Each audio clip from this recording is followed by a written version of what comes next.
Hey guys, how are you today? We're back. Today is a Wednesday on the 23rd, guys. I'm excited because we are on our way to the countdown of the Overcoming Gathering conference tour here starting in Atlanta February 22nd and 23rd. You better get your ticket. It's going to be on point. So I really want you guys to come out. You can't miss it. You can't miss it. So make sure you get your ticket information below. It is a 2-day event. If you can't make it, so you can do your one-on-one session, you can jump on and just come to the event. The tickets are $120 and the just event is $65. So make sure you come out. I want y'all to meet me there. Just know if you're not in Atlanta, don't feel bad. The list of everywhere I'm going to go is down below. So make sure you do that. As we can see here, the topic today is my child has herpes. I know you're thinking like, oh my God, Belize, this is a big fear of mine. Like, what am I going to do? So make sure you stay tuned and I'm going to talk about it.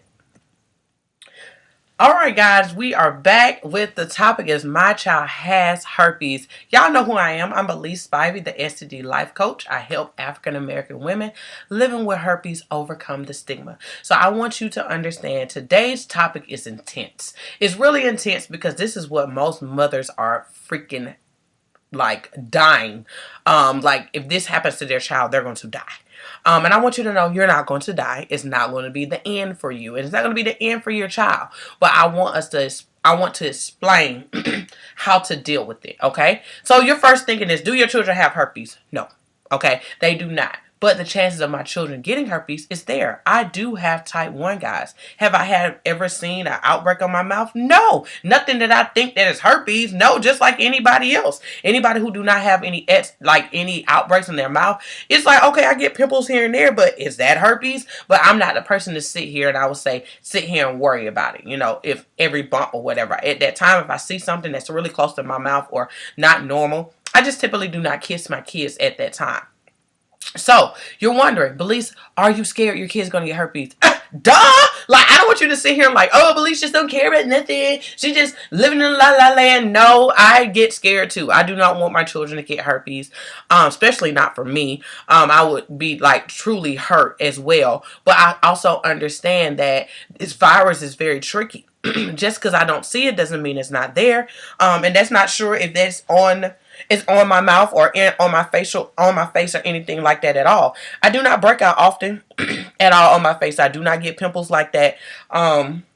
But at the end of the day, we know life happens. Different things come up. Everything is not herpes. So I don't sit there and just examine every bump and everything like that, assuming that's what it is.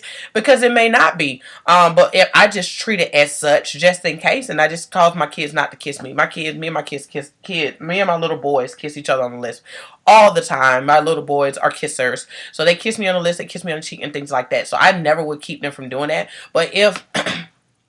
But when I have something, I'm like, nope, you can't kiss me, you know, things like that. Like, just kiss mommy on the cheek. And they don't think nothing of it. I just do not take away no affection from them. I would tell any parent, do not take affection from a child, especially if it's something that you do on a day-to-day basis. That's what they know. That is a tradition for you guys. I will never tell you to take it from them. But if you believe you are having an outbreak, then you just limit them touching that area. As we know, the virus is transmitted skin to skin contact with that area, not surrounding areas, just that area. So I just want you to understand it's okay if you want your kids to still kiss you on the cheek or things of that nature. That's fine. That is absolutely fine. Or you just tell them, oh, hug mommy tight or kiss mommy on the forehead or things like that. That's fine because you don't want to take away that affection with your children. That's what they're used to. And when you stop doing things like that, your kids feel unloved. They don't feel appreciated. They feel like it's something wrong with them. They're not going to understand that it's something wrong with mommy. They're going to they don't just going to look at it or daddy. They're just going to look at it like, oh, my mom don't want to kiss me. That's odd. You know, she always kissed me. So they're going to internalize it thinking there's something wrong with them.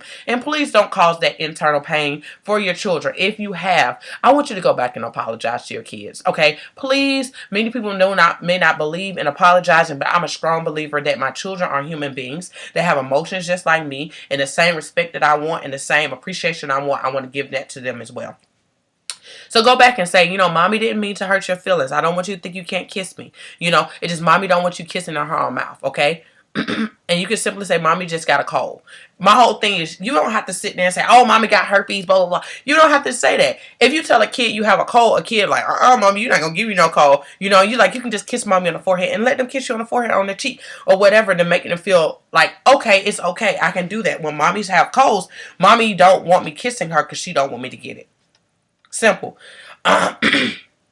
I want you to understand that. So no, my children do not have the virus. That's how I deal with it as a parent who do have type 1, but never had any oral outbreaks. For my mothers who do have oral outbreaks, I just want you, just like I was saying, just don't let them kiss you at that time. But you can still do different things to let them know that you love them and keep on the tradition that y'all have. And you can tell them something that is child appropriate for them to understand that just at that time it's not fine, but it'll go back to normal, but just at this time, no. I wouldn't tell you to cut off everything, because like I said, it can cause trauma to your child and you don't realize it. So, for my moms who felt like they gave their child herpes, or they made a mistake and gave their child herpes, number one, I want you to understand, did you understand the whole dynamic of herpes when it happened? Most of us end up passing this virus on because we're not aware of what it is. And when we find out, we freak out because, like, oh my God, I seen it on my child. I could have gave it to him, whatever. But let's be really real. How many people kiss your child? Your mom, your child's mother, your mom, your child's mother, their aunties, their cousins, their infant, their siblings. Anybody can get type 1 from a simple kiss, guys. On your cheek, on your forehead, literally, oral herpes can be anywhere on the face. And I'm not saying type 1, I'm saying type 2, because type 1 and type 2 can be oral or genital. So I'm just saying, anywhere on the face, you can have outbreaks. People have them on their noses, like here, all on the outside. They have it on the top of their lips. People have the crust in their mouth, all the way around. People have it on their chin. They have it on their cheeks. Literally, it can get bad. Some people mess around, they end up getting it in their eye. It's really bad, but it can happen, guys. So I'm only telling you this stuff for y'all to be educated. And now you can take responsibility for yourself, knowing what you know now. Okay, so I just want you to know, if you didn't know, then how you was going to protect them? No way. No way. It's no way that you can protect your child against something you do not know. Stop beating yourself up about giving your child herpes. Stop it. And don't beat yourself up of the fear of giving your child herpes. It's not healthy. My whole thing is, at the end of the day, if you didn't know any better, what could you have done? And for my mothers who do not have it and still freaking out thinking they're going to do it, the chances of you giving it to them is low. Especially if you're not doing anything when you're having outbreaks and you're going to think, well, at least we shed. Okay. That's just the risk you're going to take. Just like you would do if you had a partner. It's the risk that is going to be taken. But that don't mean stop your life and stop loving on your kids just because of herpes. Stop giving herpes so much power. It's not, literally, y'all. We're making it big. You don't have to do that. Stop causing yourself anxiety and pain and and panic because I can't kiss my kids and I can't do this. Yes, you can. Just be cautious like anything else. Okay? But also just understand that I know what to do to help them get through it if that happens. Just know, if they pop up with a cold sore in their mouth, what if it was not you? You don't know if your child, somebody kissed your child at school. Kids are kissing each other, literally. My son told me a little girl tried to kiss him at school and he had to run from her. And I told him, tell her to keep her mouth away from you.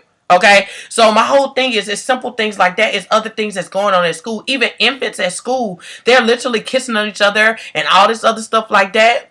They be just hugging on each other, kissing on each other and stuff like that. So you just never know if a kid, a little kid end up getting a herpes and they have it inside their mouth.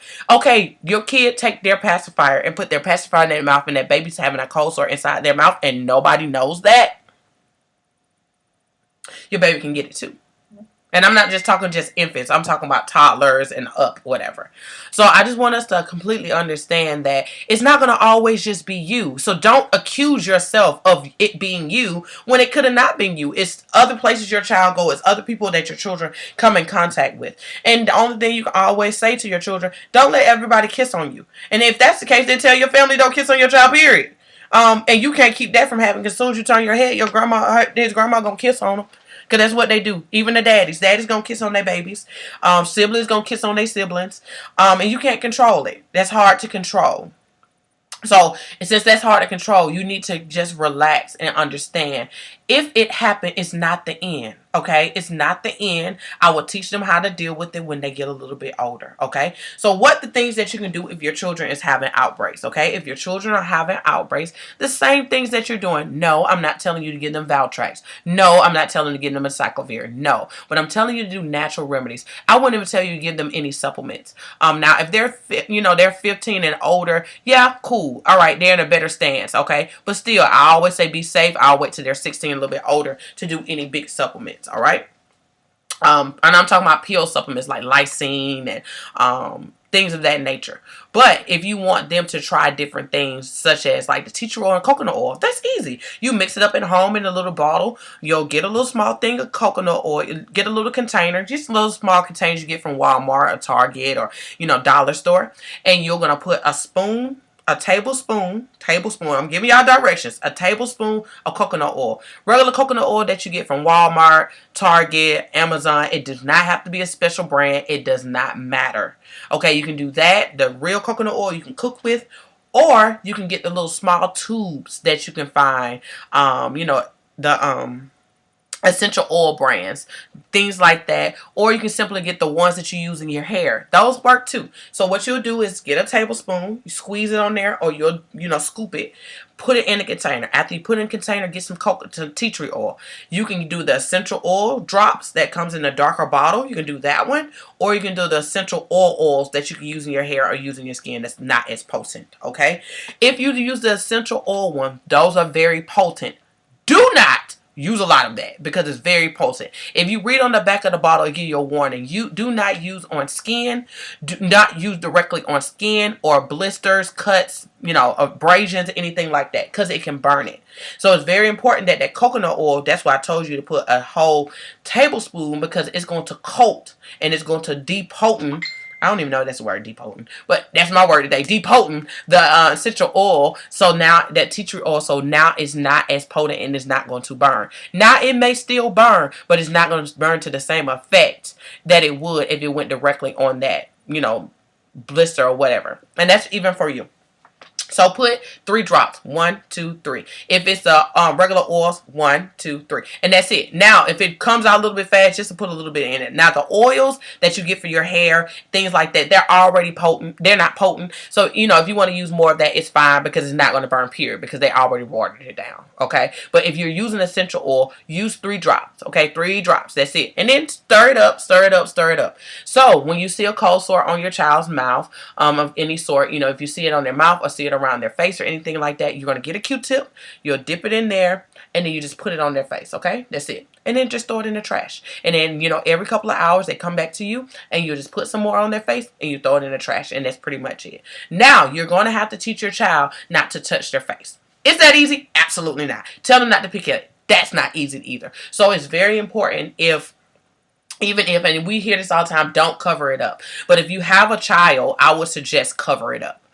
Because at the end of the day, when they're going to school, they're going to pick and stuff like that. They don't understand they got to wash their hands, and they can spread it to other parts of their body. So I would say if they go to school and they got a cold sore, just put a little Band-Aid or whatever, something on there, and somebody asks them what happened. He's like, oh man, I got a little cut right there. Or mommy said something on my lip, so she just want me to cover up so I won't pick at it. And explain to them that, so that they can explain it at school. Oh, I get this little thing on my mouth and my mom don't want me to pick at it, so she put this Band-Aid on my mouth. Okay? Now, if that child do not want to wear a Band-Aid, you just tell that child, do not pick at your face. If you're going to touch your face, give them some hand sanitizer so they can wash their hands and put this stuff on their hands.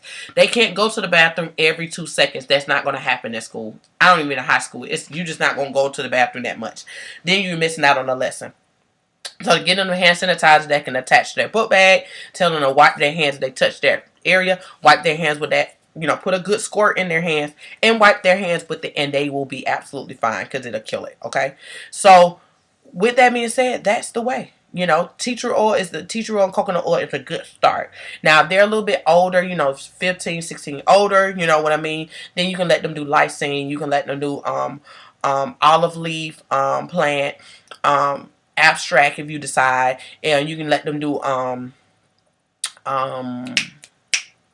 black seed oil and oregano oil and things like that. You can let them start taking supplements if you feel comfortable with that. I always say make sure, you know, you make sure that's a okay thing depending on your children have any other health conditions and things like that. Don't just jump out here and go buy stuff. The most safe things is the tea tree oil and the coconut oil. They really safe. They're really gentle on the child's skin. Also, God, the word. I'm sorry, y'all blanked. Olive vera. There it is. Aloe vera. Go get a real aloe vera plant and cut it, and you can literally cut off a piece of that, stir it up in a cup or something like that, and you can make some. Make sure you keep that aloe vera closed and keep it in in a cold area, because that thing will get really nasty and stinky and get old. And then you can just put it on their face as well, and that'll help dry it out and clean it up. So when they go to school, if you want to cover it up, cover it up.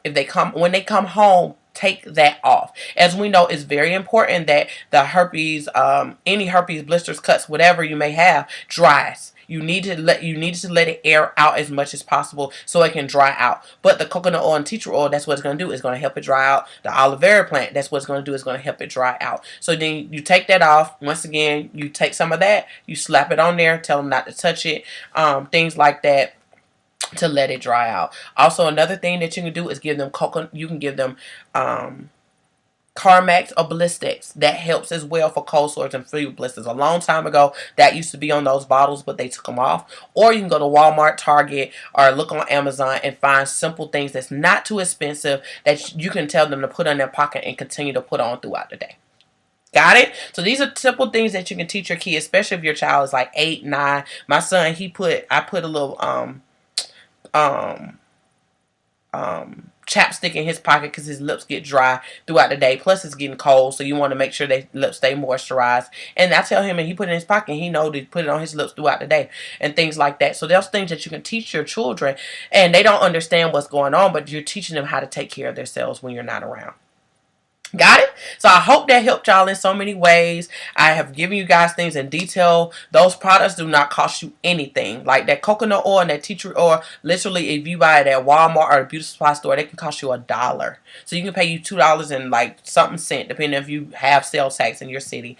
And you can go ahead and buy those. You don't have to do anything spectacular, anything like that. Those little containers are $1 at the dollar store, Dollar Trees and things like that. Or if you got any containers at your house, use your own. Don't feel like you have to go out here and spend all this unnecessary money, because you do not. And if you have supplements of your own and your child is older, just let them use yours. No, don't let them use your Valtrex and stuff like that.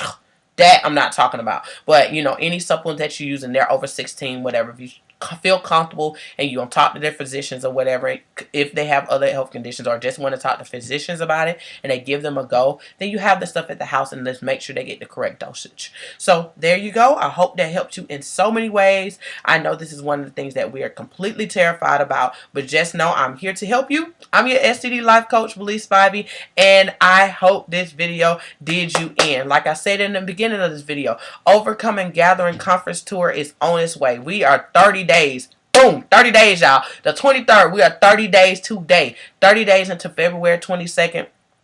I mean, a little bit less, you know. But anyway, but we are on our way to this event. So we're 29 days, to be honest. So with that being said, we're really close. I really want you guys to come out to this event. It's going to be life-changing, educational, and fun. I can't wait to meet you guys and hug on you guys and all of those things. So make sure you get your ticket, $120 for your private session, and also the event. Or if you cannot make to Friday, it's absolutely fine. Then we will simply come out on Saturday for just $65. Get your ticket. If you're in any other cities that I am coming to, which that information is below, then make sure you grab your ticket now, because I got a feeling, guys, this thing gonna sell out, and I do not want you to miss your opportunity. It's going to be absolutely amazing. It's going to be amazing. If you need me for anything else, any sessions, make sure you set up your session at bit/IHaveIt. That information below. If you're a woman and you want to get in a support group, make sure you send me a friend request on Facebook and then send me a private message so I can add you to that group, okay?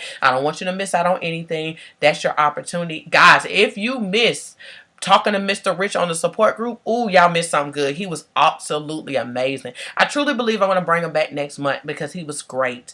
I'm still going to put the information down for the we're doing a petition. I'm going to put that information below, and also hit information for his book. You don't want to miss that opportunity. Mr. Rich was one of the participants for the herpes vaccine, the one that was not approved by the FDA, but it was a scientist that was working on it, but he ended up passing away. So Mr. Rich was a participant, and he shared his advice, shared his experience with it, and how much it helped him, because he had a extreme taste of herpes. It was really bad, but that helped him where he wasn't having outbreaks. So if you want to follow Mr. Rich, you can get his book. You can be a part of the petition with us. We're trying to do what we need to do to like fast track this research so we can get this vaccine that we know we need, and also other things that we need pertaining to herpes. So I love you guys, and we'll be talking soon.